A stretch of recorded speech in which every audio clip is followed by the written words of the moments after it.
এই পাখিটা দেখো, এই পাখিটা হচ্ছে কই, এই যে এই পাখিটা আমার একটা লাভ বার্ড ছিল।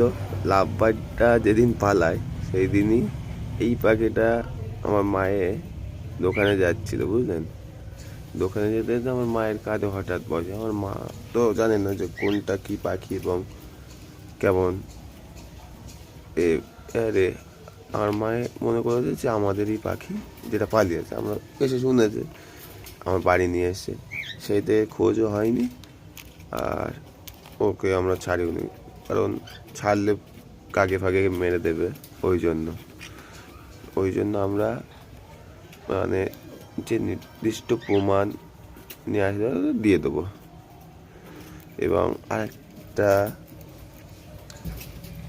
অতিথির সঙ্গে আমরা দেখা করাই। এই দেখো, এই এই এই এই এই দেখো আমাদের ককাটেল। মানে আমি গেছিলাম টালায় ঘুরতে। টালা একটা পাখি হাট আছে, ওই হাটে ঘুরতে। সেখানে গিয়ে আমার এই দুটো পছন্দ হয়েছে। গিয়েছিলাম অন্য কাজে, গিয়ে পছন্দ হলে আমি নিয়ে আসি। আর এমনি তো এই খাঁচা পাকা ছিল, ওই জন্য নিয়ে আসি। তো বলো বন্ধুরা সবাই, কেমন হলো?